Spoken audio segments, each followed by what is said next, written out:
નું દુઃખ સ્વાસ્થ્યદાયક બની રહેતું હોવાના કારણે જો સ્વીકાર્ય બની શકતું હોય તો અધ્યાત્મના માર્ગ પર આવતા શરીર મનના દુઃખો આત્મહિતકર બની રહેતા હોવાના કારણે શા માટે અસ્વીકાર્ય બનવા રહેવા જોઈએ? પ્રેરને વિસ્તાર में जो નેજા પાણી ઉતરી જાય છે તો નફરતને નાથતા એ નેજા પાણી ઉતરી જાય છે। વાલિયો વાલ્મીકી કામદ તુલસીદાસ અને અભિમાની ઇન્દ્રભૂતિ। જો ગણધર ગૌતમ બની શકે છે તો સજ્જન દુર્જન, ધર્મી પાપી અને સંત શૈતાન પણ બની જ શકે છે। સાવધાન! મંગળમાં જીવન છે કે નહીં એ શોધવાના પ્રયાસો જો વિજ્ઞાન કરે છે તો જીવનમાં મંગળની પ્રતિષ્ઠા કઈ રીતે થઈને રહે એ પ્રયાસો ધર્મ કરે છે।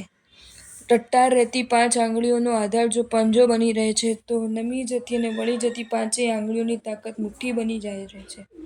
અંધ ભિખારીના હાથમાં તમે ખોટો રૂપિયો મૂકો તોય એના તરફથી તમને દુઆ તો સાચી જ મળે છે। જો સામી વ્યક્તિ બુદ્ધિના માધ્યમે તમને છેતરતી હોય છે તોય તમારું હૃદય તો એની સાચી જ માનતી હોય છે। જો તમને આ વિડીયો ગમ્યો હોય તો આ વિડીયોને લાઈક કરો અને મારી ચેનલ જૈન ફેક્ટ્સ એન્ડ સ્ટોરીઝને સબસ્ક્રાઈબ કરો। ધન્યવાદ।